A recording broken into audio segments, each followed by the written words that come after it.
Okay, let's dive into this. Welcome to today's explainer. We are going to unpack something truly fascinating today. Teacher Lin Mingxiang's profound interpretation of Pure Land Buddhism. We're looking at how Teacher Lin takes the incredibly simple, ancient act of reciting the Buddha's name and completely reframes it. He explains it as this dynamic, transformative, psychological tool designed for the modern mind. As you'll see, this practice isn't just about devotion. It's literally about actively decoding and reprogramming human consciousness. Here is our roadmap for today. First, Amitabha's vow and Lin's explanation. Second, karmic glasses and transforming consciousness. Third, eternal silent light bridging traditions.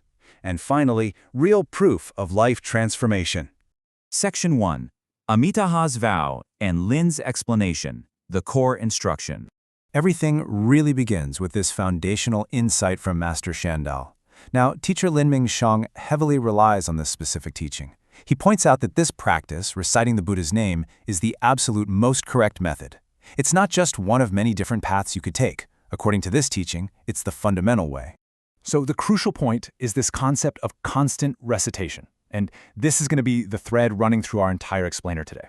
We aren't just talking about saying a few words at a temple once a week, right? Teacher Lin emphasizes that this is about continuously reciting the Buddha's name with every single thought, building this unbroken chain of mindfulness. Section 2. Karmic glasses and transforming consciousness, the internal mechanics. To really understand the mechanics here, we have to look at what Buddhism calls the Alaya consciousness. Teacher Lin Mingxiang brilliantly modernizes this ancient concept by describing it as the brain's deep cloud data. Think of it as this massive central repository where all of our past karmic forces, our deepest habits, and our unwholesome tendencies are stored, completely hidden out of our conscious sight. And this brilliantly illustrates how Teacher Lin separates the physical act of chanting from the deep mental focus required to actually sustain it. He explains that the tongue faculty, the physical speaking of the name, is the vanguard. It's simple, sure, but it's super easily interrupted by daily distractions. The thinking faculty, on the other hand, is the rearguard. It is the internal retention and continuous mental remembrance of the Buddha's name. They absolutely have to work together, one up front and one in the back, to keep the mind from wandering off. But why does the mind wander in the first place? Well, Teacher Lin vividly describes the karmic forces hiding in our cloud data as men in black, who stealthily creep into the brain at night. These forces literally hijack our perception. They impersonate our conscious thoughts and force us to view the world through dark karmic glasses. Essentially, these glasses are our traumas, our biases, and our bad habits.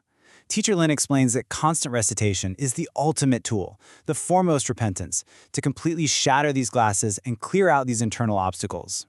By engaging both the tongue and the thinking faculties, you essentially turn your mindfulness faculty into an automated chanting machine inside your brain. This continuous, unbroken internal rhythm acts like a powerful shield. It completely blocks out that karmic interference, those men in black, preventing them from taking the wheel of your conscious mind. Section 3. Eternal silent light bridging traditions, the universal philosophy. Shakyamuni Buddha famously stated that the Dharma of no Dharma is also Dharma. Teacher Lin uses this profound thought to explain that ultimate reality goes way, way beyond simple terms, physical forms, and outward appearances. Whether we call it mind, awareness, or consciousness, the ultimate truth is completely formless. Teacher Lin is a master at synthesizing multiple traditions to prove this point. He looks at Taoist texts, like the Yin Fu Jing, which talk about clearing out all thoughts and desires to find the not spirit that is truly spirit. He looks at Chan, or Zen Buddhism, which teaches us to see right through the stream of thoughts, what they call the demon kings and thieves in the brain. And he connects this straight back to Pure Land. In every single one of these traditions, clearing out the mental noise always leads to the exact same ultimate reality.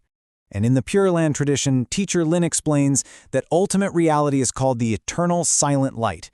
Now, it's absolutely crucial to understand that this is not a physical place with GPS coordinates. It is the ultimate, formless reality. It's that eternally serene, incredibly bright, original, pure awareness that exists inside all of us once those dirty, karmic glasses are finally removed. Let's move to and see how this builds into the core practice.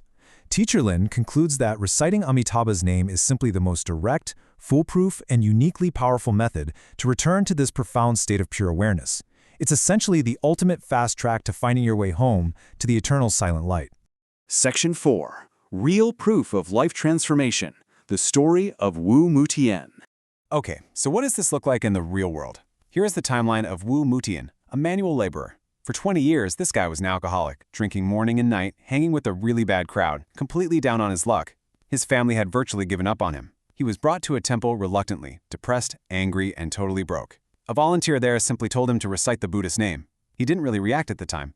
But just a few weeks later, his sister reported an unbelievable change. He stopped cursing completely and started constantly reciting Amitabha. Fast forward to October 2024, nearly a year later, and the transformation was staggering. The bad friends? Gone. He had a stable job, and people described him as a radiant, happy guy completely at peace.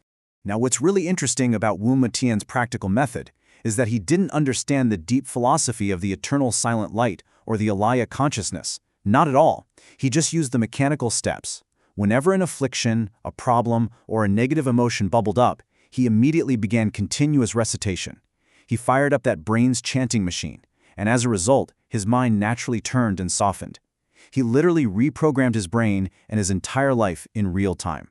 In fact, when leaving the temple recently, Wu Mutian loudly and confidently declared to the volunteers, "I am determined to go to the Western land of ultimate bliss." His entire life goal, his ultimate destination, had completely shifted from utter despair to supreme optimism.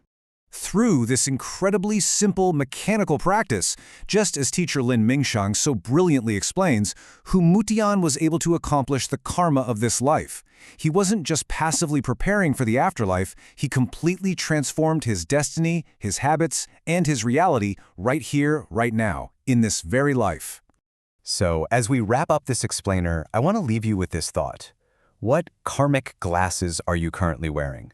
What past habits or negative, invisible forces are hijacking your perception right now? And could a simple mechanical shift in your mental focus, like the practice of continuous recitation, actually reveal your own internal, eternal silent light? It's a pretty powerful question to think about. Thanks for learning with me today, and I'll catch you in the next explainer.